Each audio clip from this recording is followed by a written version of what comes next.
the most attractive, I think, to the owners group, which is the FiveHillsHealthRegion and the Saskatchewan Ministry of Health, is that we wanted to maximize value to our patients and to the healthcare providers that work in this facility. We worked with Five Hills.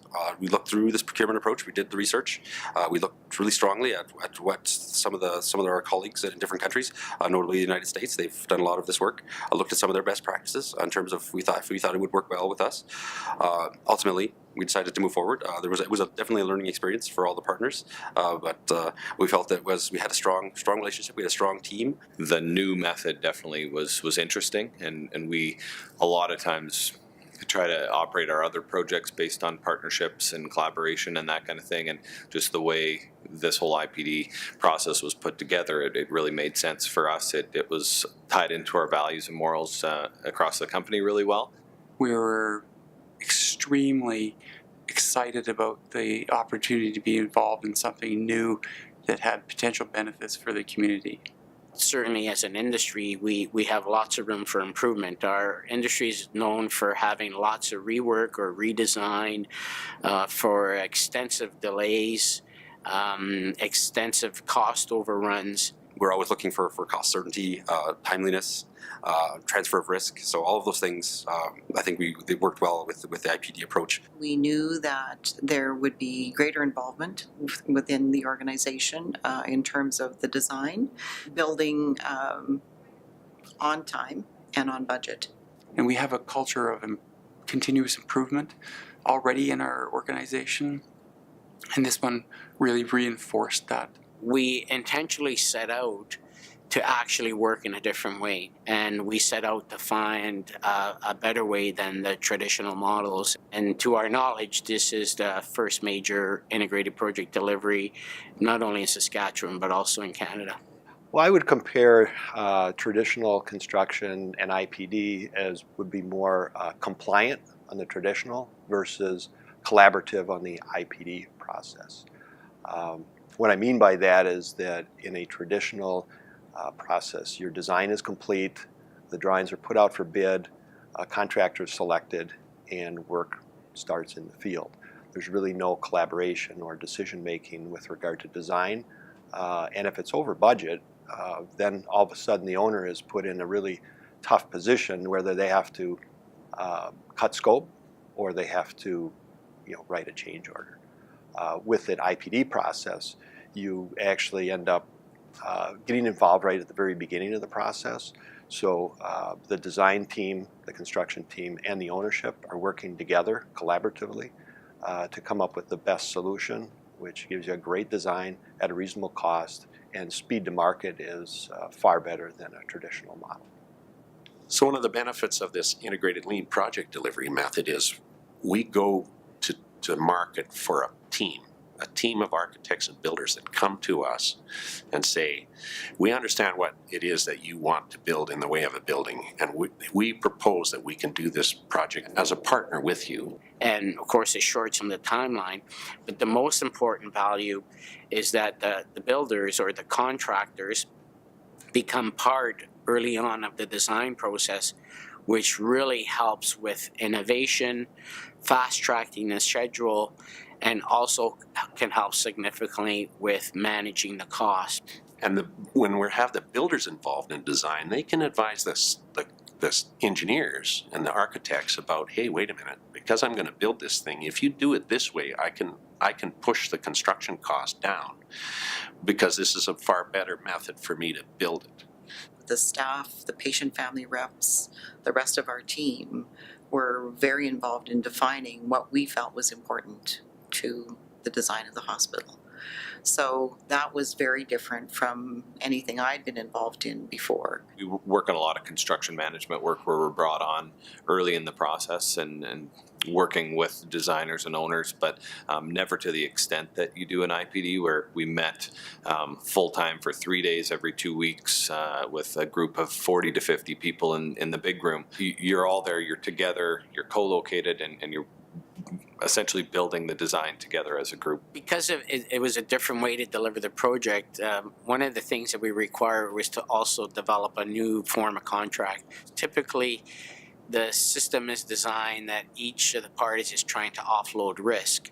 And obviously there's a cost to risk. So whoever has to cover their bases to handle any potential risk has to ensure that's included in their proposals, which means ultimately whoever the owners are end up paying more for it. Because in integrated project delivery, one of the fundamental differences is that risk and rewards are shared between all the key participants. We had to set out to develop a form of contract that was different than the typical model, which some legal experts refer to the traditional way as being more confrontational in nature or adversarial. What we did is we set out to work more collaboratively with our partners, and therefore we developed a contract known as the integrated form of agreement. We of course had to bring in, this was to our understanding the first Canadian version of this type of document, so we needed to rely on our legal experts to help us put together the framework and the format for that document, and so we've developed that, and we've actually to date agreed to share that somewhat publicly. It's a method of incentivizing people, but incentivizing them on the same outcome. So as long as the participants are all aligned in that outcome, then you'll have a positive experience. That's hard to do because it's hard to, in one-off situations, make sure that all your teammates are aligned. With it being a new process, new to not only the province and the city of Moose Jaw, but new to the country really, nobody was really used to putting their profit at risk. And again, when you look at it on any project for any company, their profit is always at risk based on how they perform, but it's based on how they perform, not how the team performs. So there was a level of uncomfort for people getting into the process to put their profit at risk that they didn't fully control.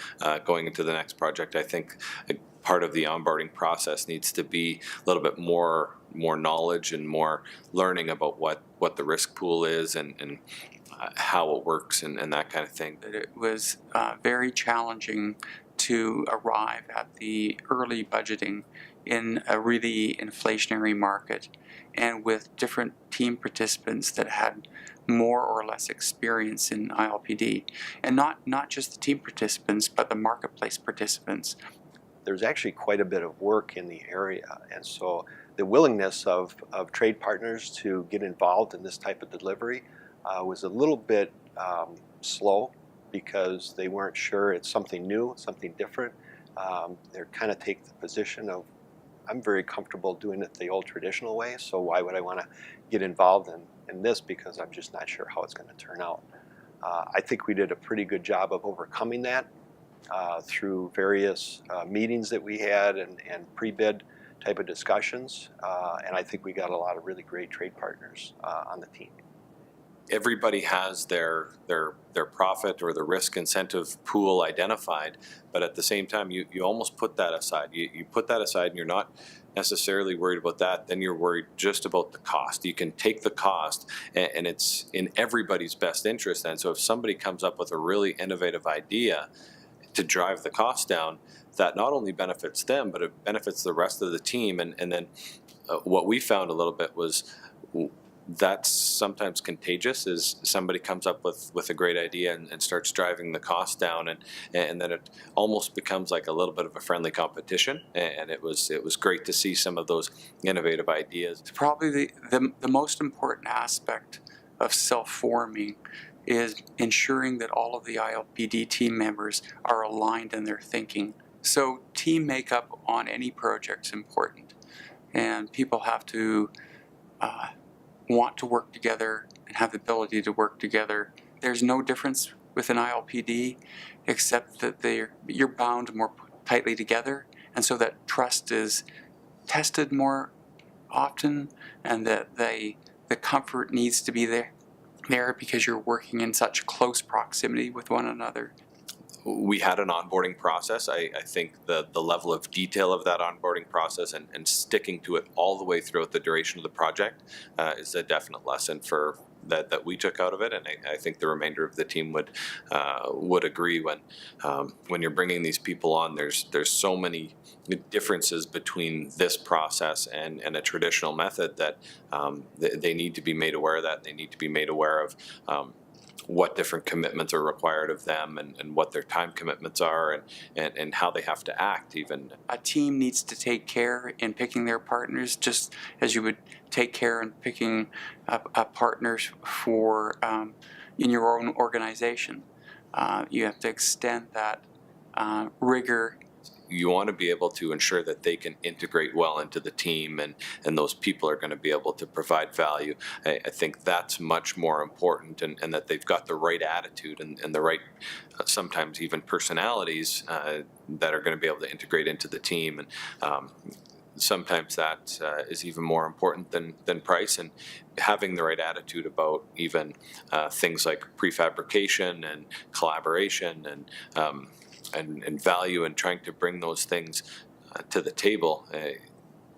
The ability to drive the cost down is more important to the team than an extra % on profit potentially. And every situation's different, but that would be one thing that I would notice. One of the problems we faced during the procurement and construction of the project was a turnover of key team members. So unlike the traditional approach, where you could easily bring a new partner in that understands that procurement approach, bringing in a new partner midway through or towards the end of a project proved difficult for the IPD approach, just because there wasn't that expertise out there we could tap into. My advice to any other organizations considering the IPD approach for procurement would be, if you are bringing on new partners, or there are personnel changes throughout the project, that those people receive adequate training on the procurement model. The union leaders or the business agents, I think it'd be really important to reach out to those people at the very beginning of the project, tell them that this is a unique and a new delivery method that's going to really have to center around productivity and efficiency. Just by trying to deal directly with the tradesmen on the job site was difficult. They didn't understand what we were trying to do. They really felt threatened by some of the things we were trying to ask them to do, and I think if we would have had those discussions up front with their business agents, that we could have mitigated a lot of that concern. There was some restrictions imposed upon the team to not have trade partners involved in the process, no commitments made to them until after the validation report was signed off. And that validation report, before that was signed off, there really wasn't a project, so we understood what the restriction on that was. But I think moving forward, the price that we'll pay to have those people involved in providing input into the process is a very small price to pay when you're comparing against the gain that you'll get out of the backside. Although we had experience on the team, there was some differences that were difficult going across the border, in differences between the marketplaces in the U.S. and Canada, and what their experiences are, and then putting things in the context of a Canadian delivered project. I wasn't really sure quite what to expect. What I can tell you, though, is that whether it's in the U.S. or in Canada, the biggest challenge is just finding people that are experienced in working in a collaborative environment.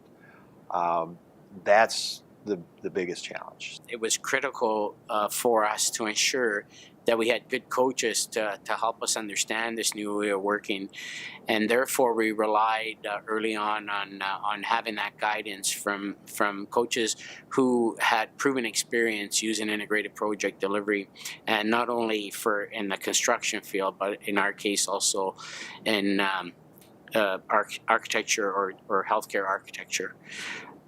So design workflow and construction workflow are quite different.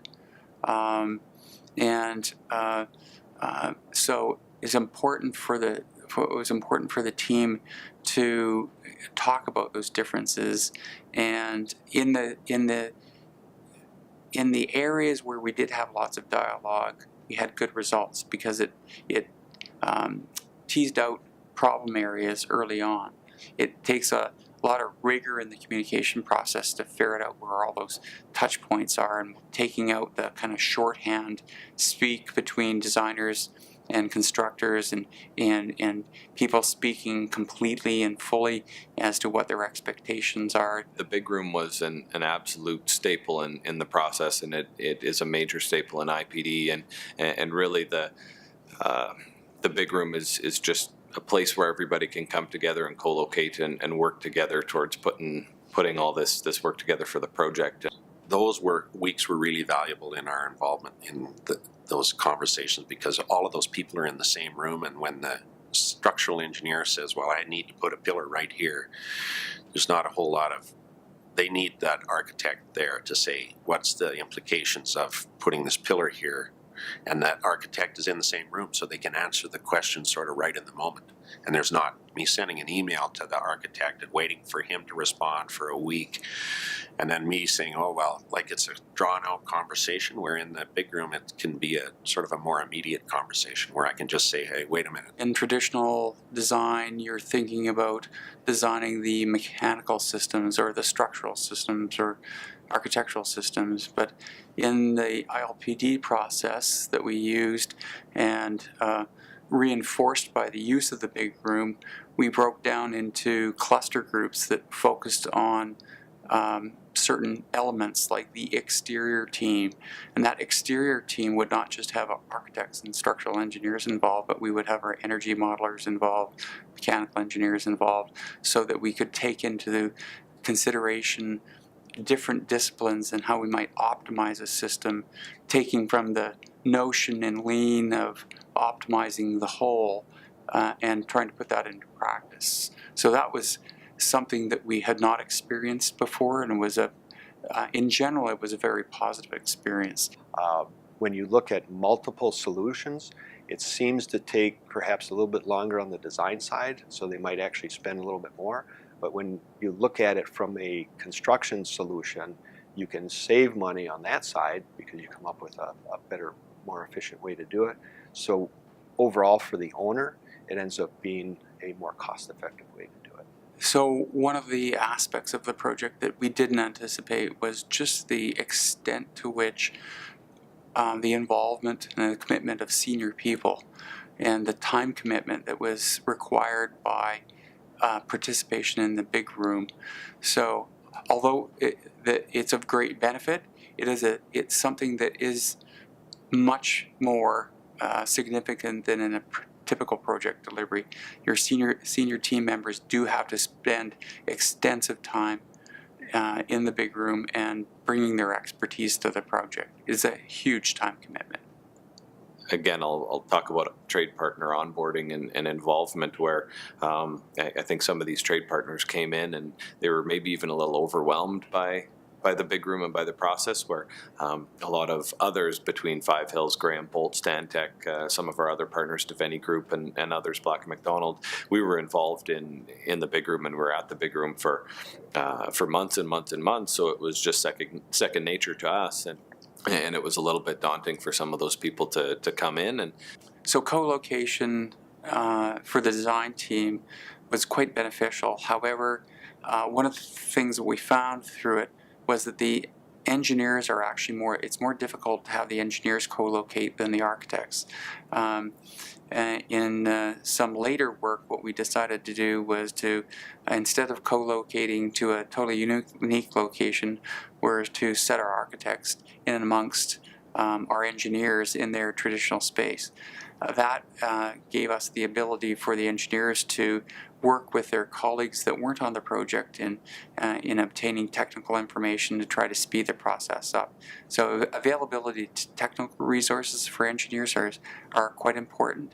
And so the co-location, the actual location of the co-location is important. It's a big open area where everybody can be open and collaborative, and you don't want any walls up or anything like that, because everybody wants to be able to hear all these conversations so they can have input at different points in the process. And that's the way we sort of started, and what we found is that although that's great, there's a definite need for breakout space. We found that very, very early.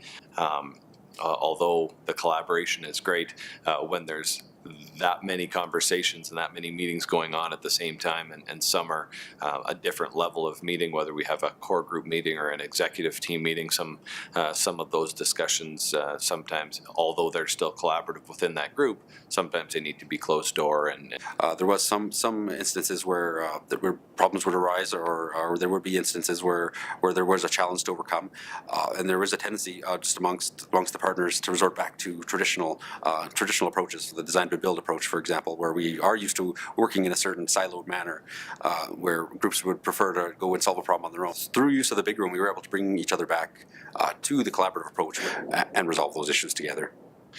I think that designers would be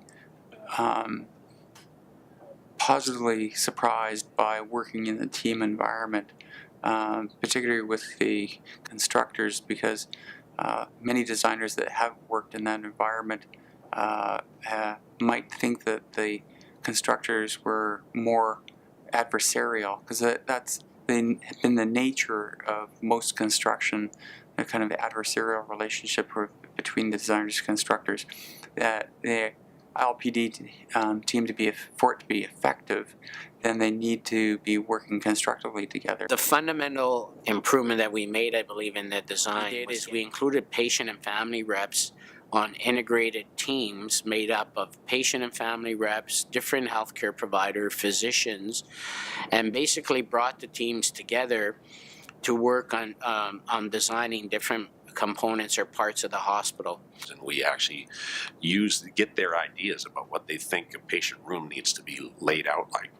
And then in part of that process, we actually model it up in different scales. In fact, in the end, in a full scale patient room was mocked up out of inexpensive materials like styrofoam and 2x4s, so that we could actually walk into those spaces and appreciate the size of them and pull beds and do mock exercises within those spaces to make sure that they were big enough.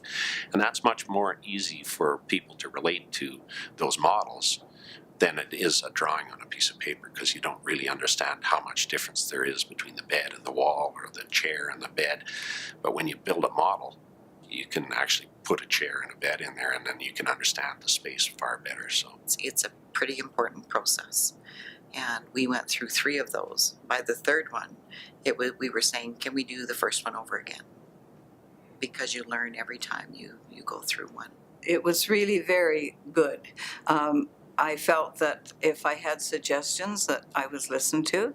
I felt that if I was supporting someone else's position, that became important. But probably the best part of that was the education. Like, I think you can't go into something brand new like this unless you know what the guidelines and parameters are, and it was really well explained, and time was taken, and if we had questions and had to take extra time, that was done. It was for the group that I was with, it was just an exceptional experience. There was a whole room full of people, and I thought they were all going to be like me.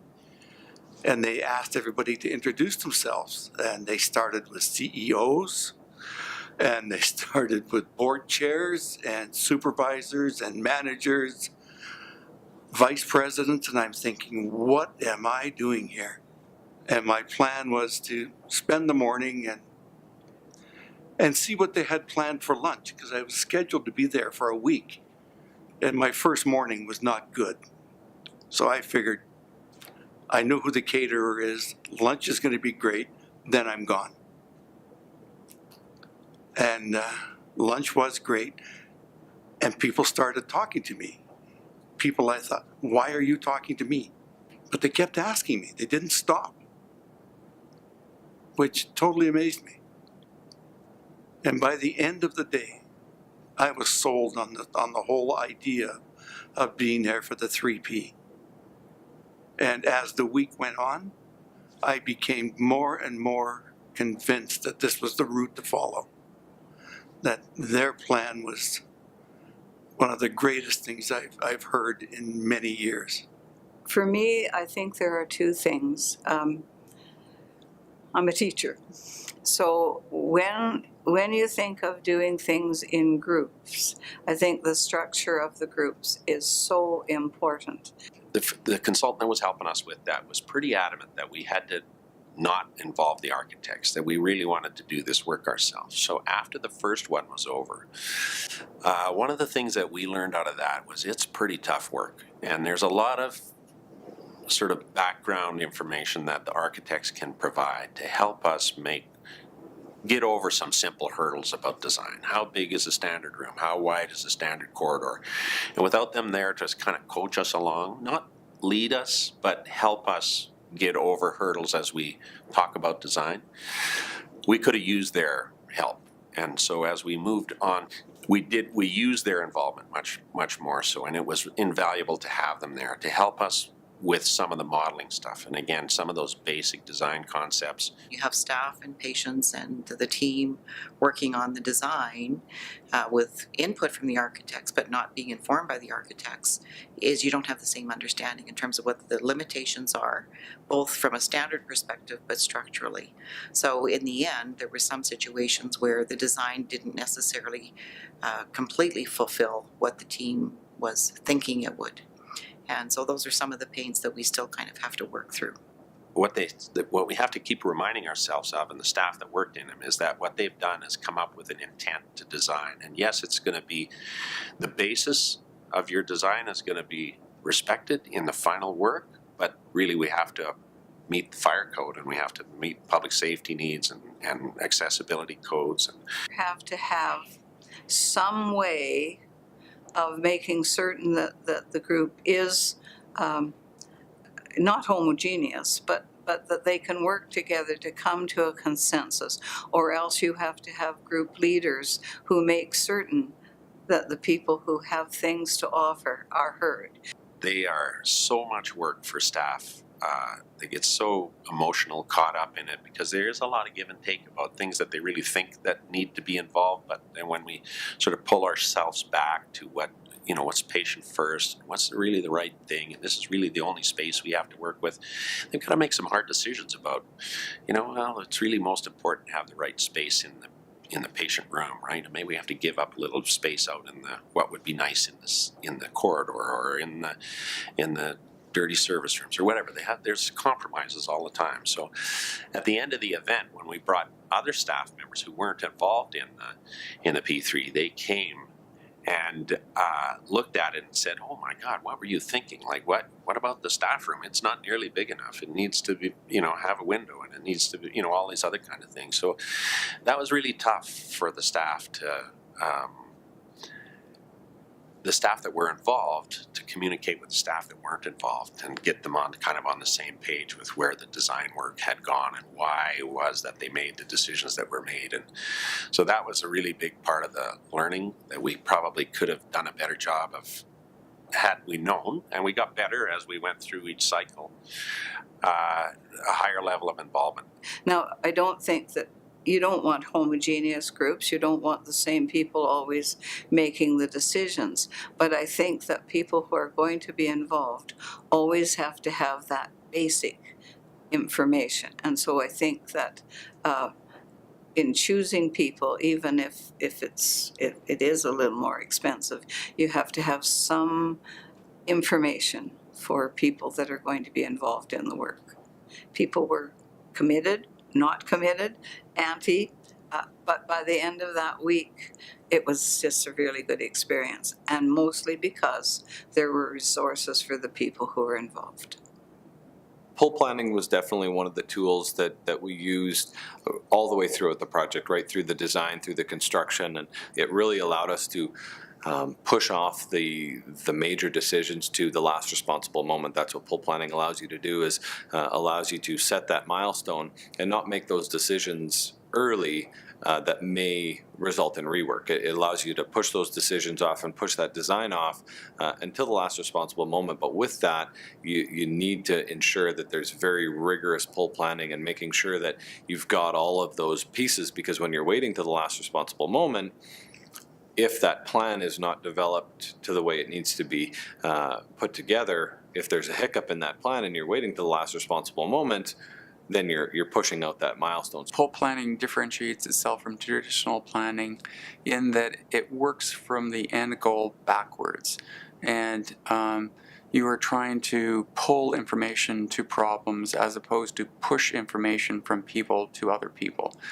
Just in the way that just-in-time manufacturing pulls parts when they're required for being put together, we pull information when we need it, as we need it. So in setting up the planning process, what you're trying to do is break up your planning into incremental pieces and develop the interrelationships with other pieces of information, and then be in a position to pull that information as and when you need it.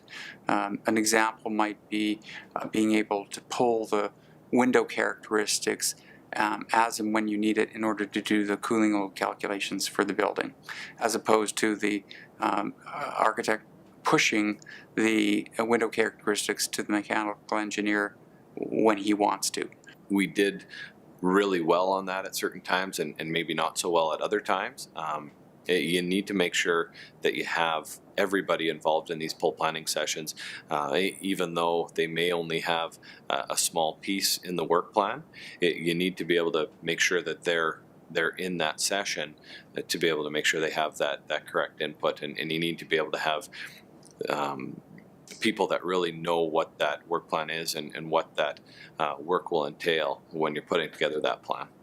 Many of the team members struggle with the notion of the last responsible moment, and it's not really something that's particularly easy to pick.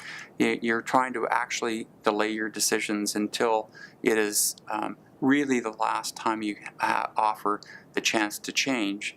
Picking that time, though, is a challenge because there's so many moving parts and pieces, and oftentimes the last responsible moment isn't visible for people, and you have to make some assumptions. And that was a new way of thinking for a lot of people on the team. I think the big thing is that when we create the pull plan, we're all standing there right in the front of the pull plan, and somebody says to me, Jim, can you have this answer by July 15th? What kind of a CT scanner are we going to put in that building? Because the mechanical guys need to know, the electrical guys need to know, and the structural guys need to know. Can you meet that date by this? And I'm standing in front of a whole group of my peers and I'm saying, yeah, I can meet that. It's pretty easy to say, yeah, I'll get it done by Thursday when I'm sitting in my office. And Thursday comes and goes and it's just not done. And then, somebody phones me and says, did you get that done? And no, this is very conventional, and it just drags out that design process and it takes longer to get it done. It's so complicated with so many players involved. But when you're all in the space together and you're holding each other accountable for meeting your targets, it's pretty hard to miss them. It was completely new to the design team, and it was a big challenge to get people thinking about how pull planning actually worked, and it required a lot of letting go of the traditional scheduling and planning thought process. It was very difficult to start, and I would have to say that even at the end we were still learning because it was changing habits.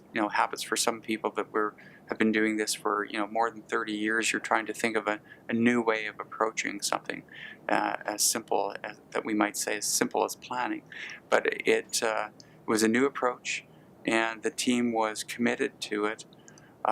It had a lot of challenges around having equal participation and equal understanding, and I don't think that we ever actually got there.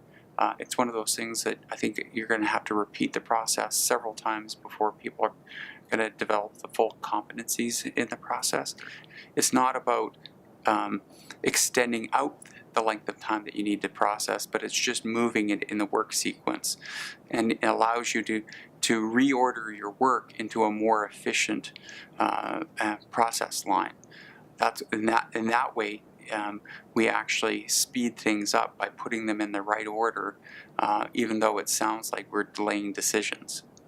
Well, regarding safety on an IPD project, I think it actually can enhance safety because you're talking about how things are going to be done at a very early phase even in the design phase.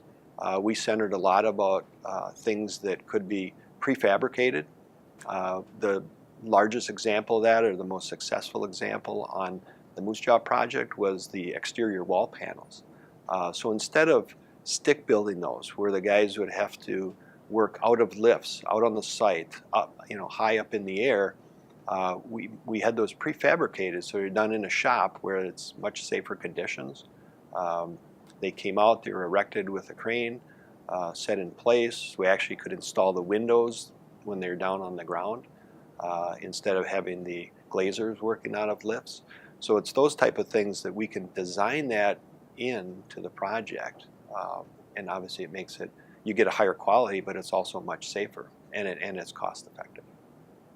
What this process really allows you to do, and the IPD process allows, is with early involvement from the contractors and early involvement from the trade contractors, you can really collaborate to come up with some really innovative and good ideas. And one that really sticks out in my mind is prefabrication.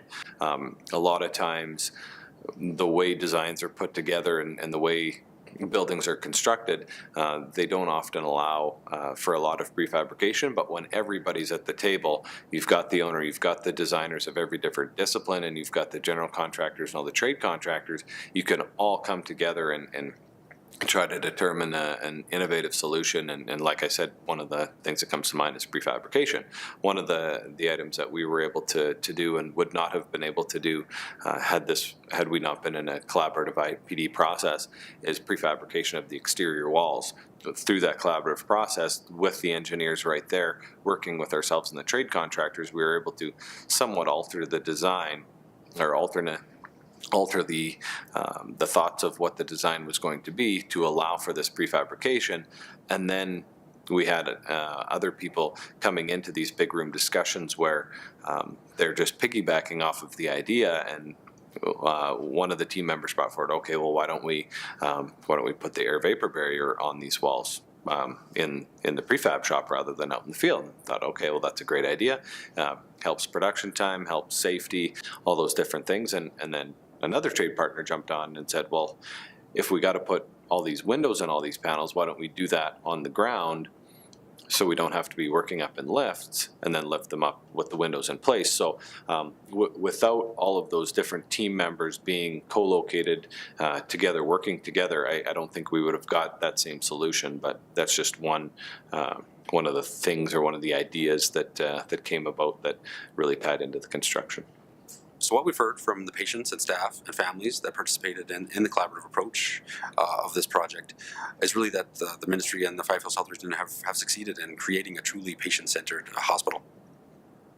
So some of those ideas that we had about reducing steps for patients, we're able to integrate all of those things into the design. And so that came right from our 3P experiences. So the level of ownership and the commitment that we have within this building, and I'm not saying that we don't have still ongoing pains that we're dealing with, there's a lot of pride in terms of the involvement that was very evident throughout the process. The design process for the IPD project was much faster than traditional. From the start of our assignment until the time that we put the first shovel in the ground was less than 12 months, and that would never happen on a traditional project.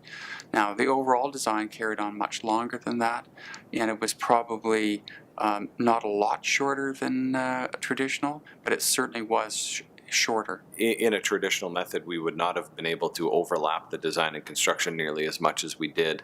We were able to deliver the entire project from functional program to substantial completion in less than 3.5 years, which, in speaking amongst our team, we talked about some of the results that would be expected in a traditional method, and the discussions that we've had with everybody's experience obviously brought in that this would be a sort of a minimum 5-year process had we went a traditional way.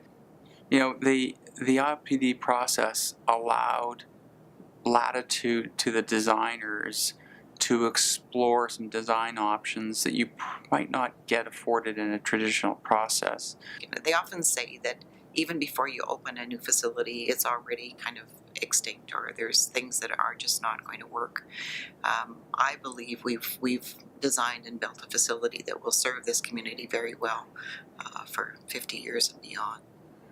Having a look at the results of the program and the areas I specifically worked in, they're almost identical to what we suggested. And I have been a patient in the new hospital since it's opened. Compared to the other hospital, it's night and day. It's so different. The communication levels are so much better. We had patients in operating rooms 42 months after the team was selected, which is extraordinary. It's some 24 to 30 months quicker than a traditional project. We believe, the team believes that we delivered the project some 10 to 15% below what market prices would have been at the same time. So there's two compelling reasons right there. We also think that we delivered good value to Five Hills ultimately, and to the people of Moose Jaw and the Five Hills region, and that's the testament to what the project can deliver. I mean, cost and schedule is important, but ultimately bringing value to the community is what you're trying to do. There were a number of things, but the one thing I think that really stood out for me was hearing from our patient family reps how they really felt that they were included, that they were heard, and that they actually helped to shape the design. That was probably something that will stay with me for a long, long time. From our experience, we would definitely use integrated project delivery again on a major capital or construction project. So while the review of the procurement and the hospital build is still underway between Five Hills and the ministry, I can't say that the results speak for themselves, both in terms of the cost and the timeliness of the project. The ministry is pleased, and we would certainly be considering an IPD approach for future projects. Obviously, there are some lessons to be learned, and there is some experience gained through this project that will help us in the future. But overall, I think that this was a valuable experience in going through this process, and I think the end result of this new hospital is fantastic. Within Graham, I know we would do IPD over and over and over again. We already have. We've done another IPD project since the Moose Jaw Hospital. We're just getting involved in another. So it's definitely something that we want to carry through with. So as a participant in IPD, I think that Stantec would fully commit to the fact that we are on board with the process, and we'd like to do it again. We have two projects that we're currently looking at as IPD projects. If anybody is interested in something like this, I would strongly recommend it. It's a great process. Putting it together, having the right people in place, and bringing patients in, you can't go wrong. I wouldn't trade it. I just think it was because the other thing that happens as you go through, what do they say? What doesn't kill you makes you stronger. And I think as a team, that very much happened. We just became a stronger team through all of this. What are the things that we would want to guide them on? It would be resourcing it appropriately. And it wasn't that we intentionally didn't resource it, we just didn't know what it would mean, right, in terms of how to resource it appropriately. So it required a lot of work by our managers in terms of gathering data before we went into 3Ps. So understanding that data, understanding our flows in our current state, and then what should the future state look like? What did we want the future state to look like? So what we've learned from this project is that you need strong leadership, not only from the ministry, not only from the region, but also from the partners. So lots of the decision making on this project, because it was new, because lots of the partners hadn't experienced this procurement model before, senior leadership was involved right from the start, early and often. So I think I would communicate that to any other regions or any other organizations that are considering an IPD, that your senior leadership will be involved heavily in the project. It's really a procurement approach that is very front end heavy. There's a lot of procurement and a lot of time spent up front getting a contract developed, getting the plans done. There's a lot of due diligence right from the start that's really time consuming, time intensive. You, without a doubt, have to have the senior leadership of the organization committed to making it work. it's simple, but it's not easy. And what I mean by that is that it takes an awful lot of hard work, probably more so on the ownership part, because they're not allowed to sit back and let everybody else, develop the design and then price it out and then build it. They really have to roll up their sleeves and be part of the team in order to, to make decisions and to allow the process to move forward. From the design firm, again, it's one of those things that it's got to be very collaborative. They have to be open to looking at multiple solutions and not just single point solutions. And from a contractor and subcontractor side of things, you have to be willing to work in a very collaborative environment. You have to be able to look at conceptual estimating, and you have to be very good at production forecasting and production management. Those are key components to the success of an IPD project. I think absolutely the most important thing is to do a really good job of selecting your team and making sure everyone in the team truly understands what ILPD means and understands all of those concepts about commitments and working together as a team rather than in a conventional model. Is you can't just dabble. You have to be in it with both feet. You have to be all in, and you have to make sure that at times you're able to take off your company hat and put on that project team hat and work for the betterment of the project. It's always about optimizing the whole and optimizing the project. For a designer to get involved in an ILPD project, they have to understand that they're going to be much more closely working with their ILPD partners. And they have to take that working relationship much more seriously, because you're so tightly bound by the context of the contract and your working relationship. And you're going to be working shoulder to shoulder with those people through the entire process, not just through a part of the process.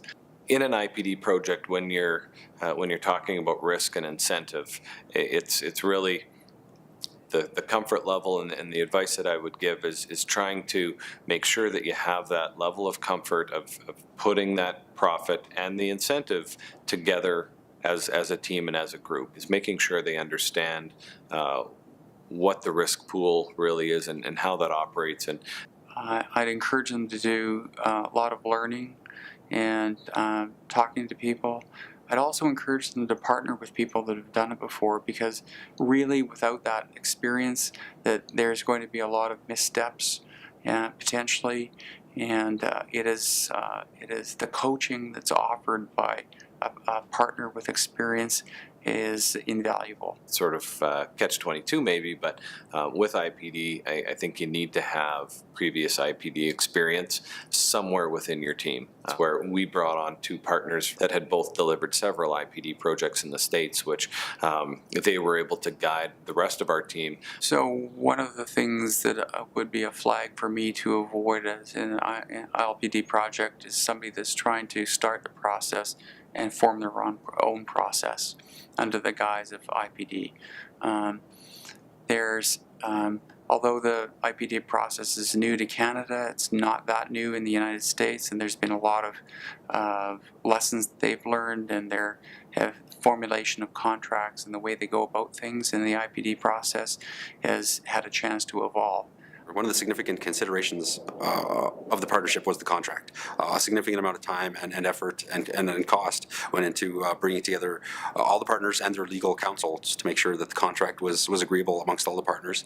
So I would just advise any other organizations looking to do an IPD to take that into account, that there's a significant amount of due diligence and upfront planning that needs to go forward. I think that the self-forming aspect of the ILPD is important. Those core assemblage of the team self-form, and they need to be culturally and aligned with one another when they go into the project on a starting basis. And if you're not self-forming, then it's very difficult to say that could happen. trust. That's huge. You need to have trust with your entire team. You need to be able to trust your owner and trust your designer and trust your trade partners, and that trust needs to be reciprocated.